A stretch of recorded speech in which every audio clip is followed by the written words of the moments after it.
Yeah, top of the day to you. I believe you've had a wonderful day, and if you're just waking up, I greet you. Good day to you. We are still continuing on our discussion on taming the monster in marriage. I think about the last editions, we were able to talk about what turns a man into a beast, or what turns a man mad in the home. And on the fourth one, we were able to talk about what can make both the man and woman to lose it.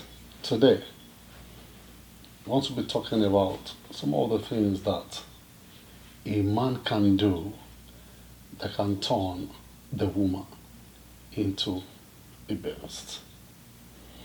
First and foremost, I need to tell you, suffering is one of the things that can turn a very good, humble, loving, submissive woman to a beast. Women are not made for suffering. They are not made to suffer. The fact that a lady comes from a poor background does not mean she wants to continue suffering when she's married.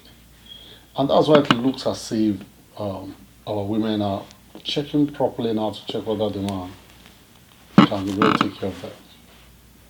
But like I've told several people in the past, if you know what you are doing, God will help your husband that should be able to take care of you. You shouldn't marry a man because of what he has. Because there's nothing a man has now that can last forever. It's only the blessings and the grace of God that can make whatever a man has. However, you will know the kind of man you have married. That if the man has, does he give, does he take care of you? But if the man has a challenge for a short time, the wise woman will stay with him, encourage him until both of them will come out. But generally speaking, the woman is not made to suffer. So if a woman is sensing that there's no food in the house, the children don't have what to eat, the woman cannot come out among her peers and colleagues to be a woman can run mad. Another thing that can make a woman to also turn to a beast is neglect. You know, marrying a rich man does not mean you have his or her attention. There are so many people who are married to cars, they are married to big houses, but they are lonely. They are married yet they are also lonely. Why? Because they are neglected. There are so many men that are not doing what they should do in their homes.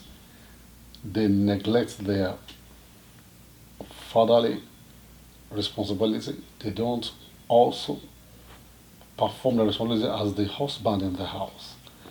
But outside, everybody claps for them. They are the good people outside. It can run a woman mad, particularly when the woman discovers that the man is not doing what he's supposed to do in the home. Number three, sexual starvation is another thing that can run a woman mad.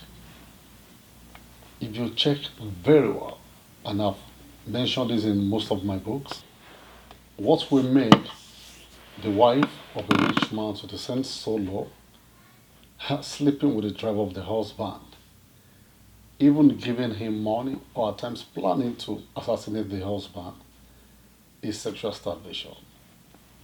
There's nothing you can do to make a woman to be psychologically balanced and emotionally okay when she's sexually starved.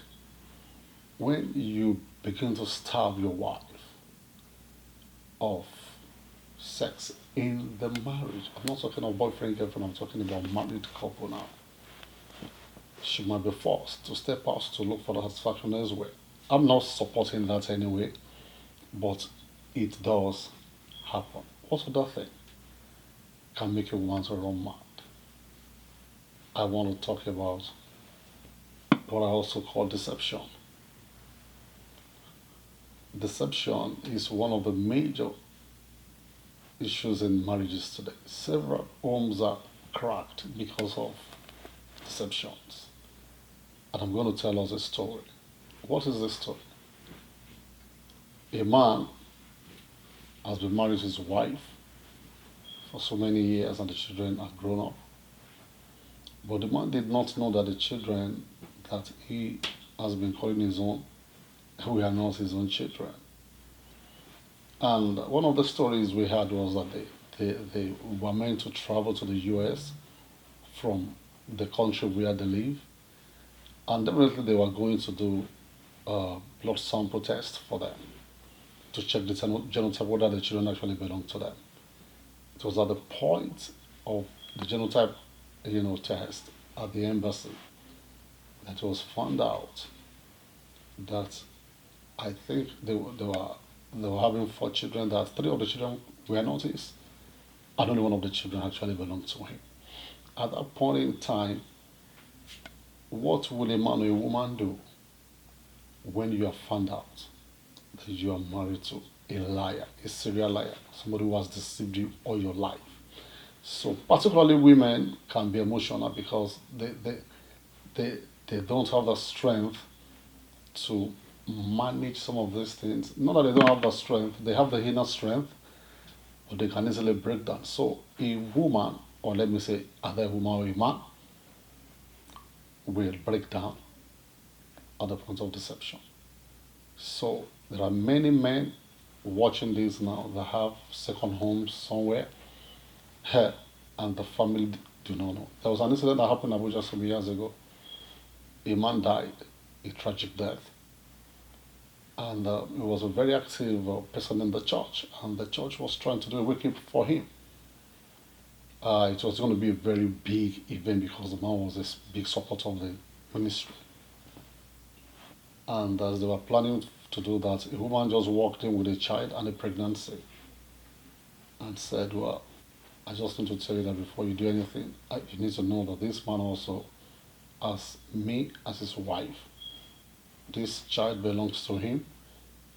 And the lady said she was carrying the second pregnancy. So you can imagine the state of the widow who was still mourning the death of the husband. Another thing that we're going to talk about today before I cut it short, because it's like we're going to be wrapping up the next time, is adultery. Hell, whether man or woman, adultery can turn your spouse into a beast. And let me ask you a question. If you don't care about adultery, why do you hide it from your spouse? Why don't you just walk down to your spouse and tell him, "Honey, Australia, I just want to tell you that I've been committing adultery and I want you to help me to celebrate me or take me out for dinner." Even at the point wherein your spouse finds out that you are into adultery, the reaction is not always good.